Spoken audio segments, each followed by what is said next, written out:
So this is the woods behind my house. This is where I walk the dogs every day. It's a pretty nice little forested area, a couple hundred acres back here. Goes for quite a distance. Don't get too many people back here, it's usually just me and the dogs. We've got ourselves a pretty nice little trail that we're the only ones that ever use it. In 10 years, I've only seen a handful of horseback riders and a couple of mushroom foragers back here.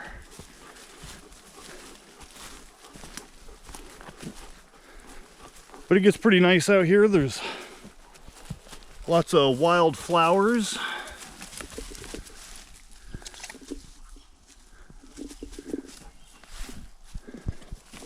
Lots of birds. Occasionally a moose or a fox. Come on by.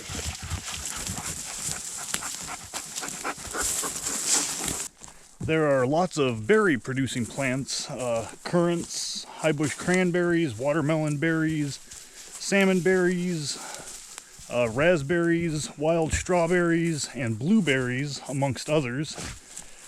Pretty much anything up here that has berries, for the most part, is edible. There's only a few of them you need to be aware of, but all the ones I listed are pretty safe to eat when you find them out in the trails.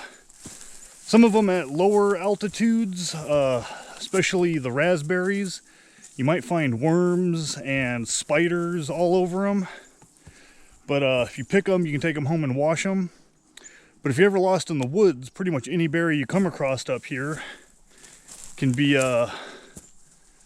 food to keep you alive until rescue or until you find your way out of the woods. So something to keep in mind.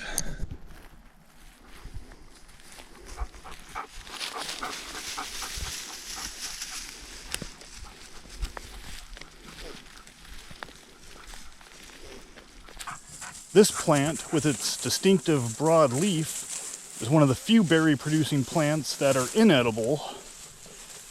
It is the Devil's Club, and these cones of red berries are toxic.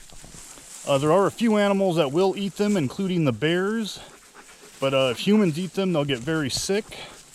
The name Devil's Club comes from these thorns that adorn the plant all down the stalk and stems and extend even to the underside of the leaves. They can be pretty nasty to pull out of your skin, and if you leave them in, they will cause infection. So this is one of the nastier wild plants to be on the lookout for up here.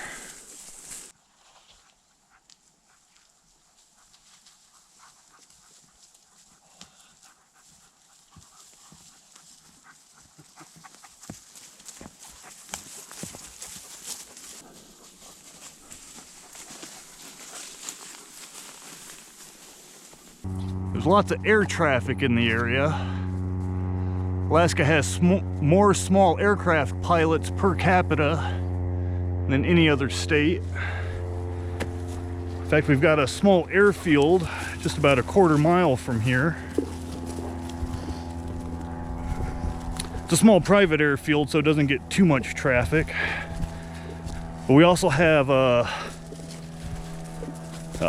J-Bear, Joint Base Elmendorf-Richardson, just across the Knik Arm from us. So occasionally we get the Air Force flying around over here doing training exercises or holding patterns waiting to land.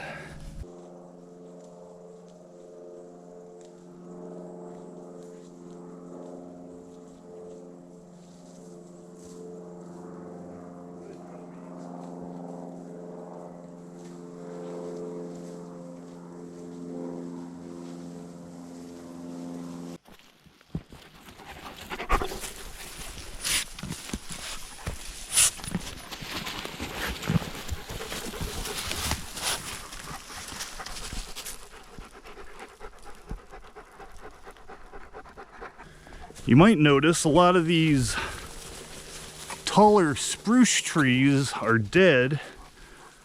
A few years ago we had a really bad spruce bark beetle infestation, and almost every spruce tree with a trunk larger than about 4 inches in diameter was killed off by the beetles. But we still have a few of the smaller and younger trees growing in, so that's nice to see. So if you like what you see today, please click like and subscribe. Thank you.